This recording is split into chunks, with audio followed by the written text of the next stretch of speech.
Souvent, c'est très difficile parce que la victime peut ne pas se souvenir de ce qui s'est passé. Parce que la victime pleure, il m'arrive de pleurer. Les victimes faisaient en moi un transfert. Et arrivé le soir, je me sentais comme si c'était moi la victime. Donc je me suis dit, mais attention, c'est elle la victime. Moi, je suis là, je suis comme le médecin. Je suis la personne qui aide cette personne à alléger sa souffrance.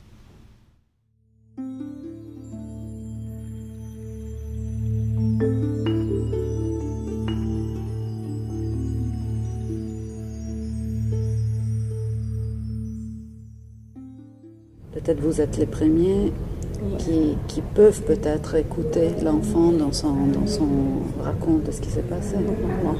Et on fait l'interview de l'enfant séparément et on prend tout le temps qu'il faut pour que l'enfant puisse être vraiment en sécurité pour se rappeler de ce qui s'est passé.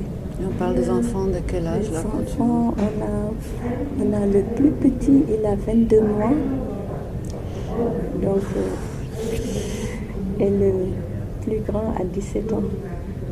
Donc on a de 22 à 17.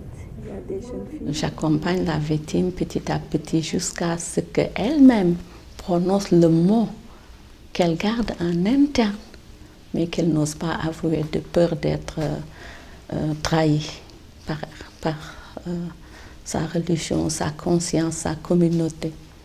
Il attend le moment où il est prêt à partager avec nous ses confidences.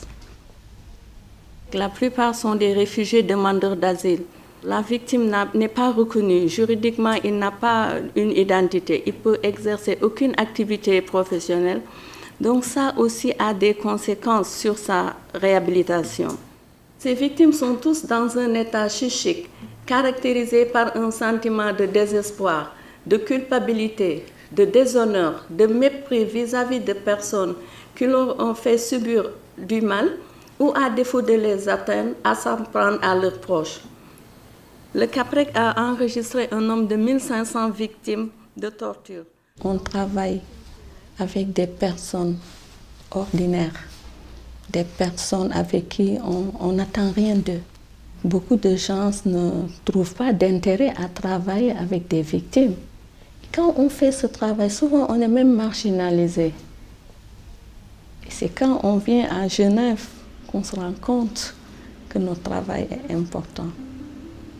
On voit tous les grands bâtiments, tous des gens qui bougent, qui courent, qui font vite pour défendre des valeurs universelles.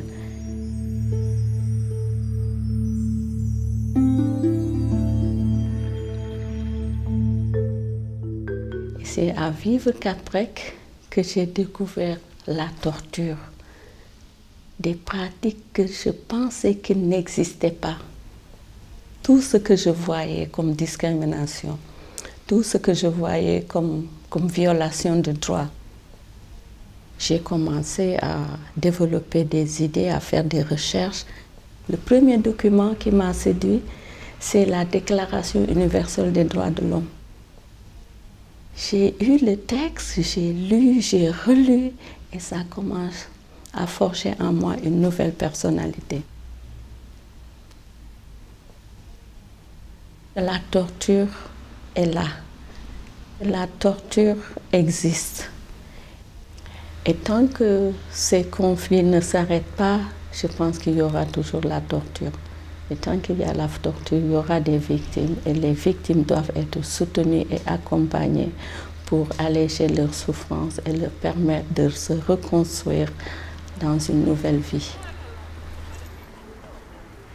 Et je pense que c'est un miroir que j'ai de ma venue à Genève et que je ne suis pas prête d'oublier. Et à mon retour, ça permet de mesurer ce que là, j'ai une satisfaction d'avoir quand même œuvré à une cause noble.